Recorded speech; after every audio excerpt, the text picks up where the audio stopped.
there! My name is Zuzanna and I'm a harpist and harp teacher, and this is my weekly series Coffee Break Harp.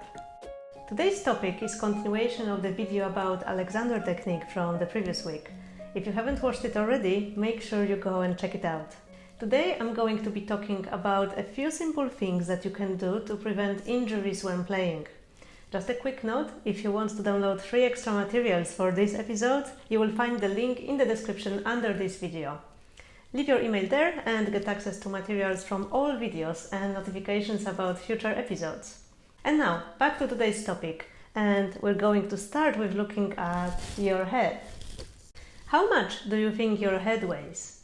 It weighs an equivalent of 5 liters of water, like this container here, which used to be screen wash.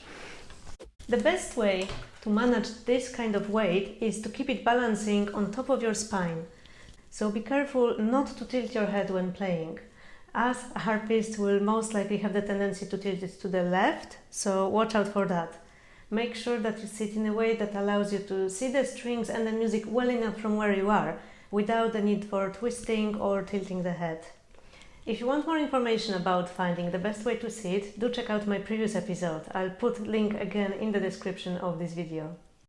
Make sure you are sitting at the right height.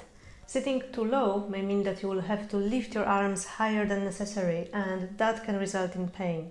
Sitting too high, on the other hand, may result in the need to tilt your head to see the strings, and as I said before, this may be the source of pain in the neck and tension to the rest of your body.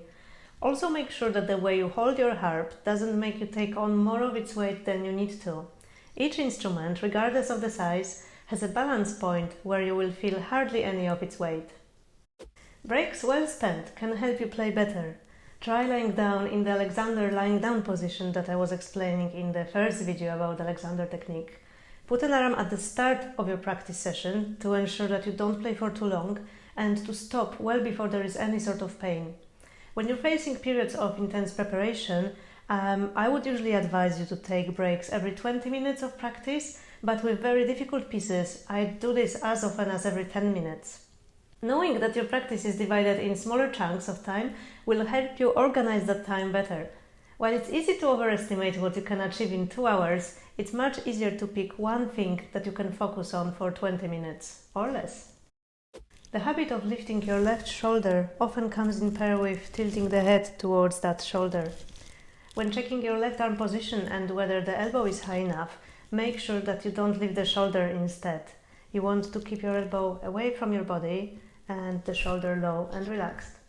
Although it may feel that you're already sitting in a good, balanced way, you may be surprised to find out where the weight of your body rests.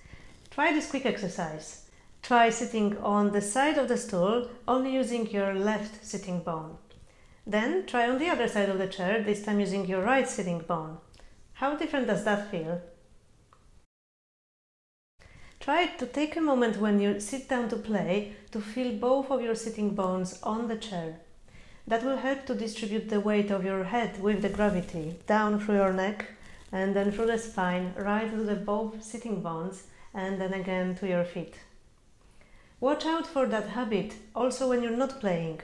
Do you tend to mostly stand on one leg and not on the other? How do you stand while you're tuning your harp? How do your sitting bones feel when you're sitting in other situations, for example, when you drive? That's something to think about and watch out in your day-to-day life.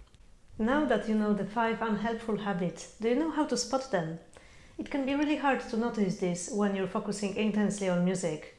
Chances are that you're also maybe so used to putting your body through certain movements or positions that it will feel like you're not doing anything unusual. What you can do though is record a video of yourself practicing and watching it back afterwards. Try to set it up so the camera captures your whole body, and I think it won't do any harm if you film yourself a few times, always from a different angle.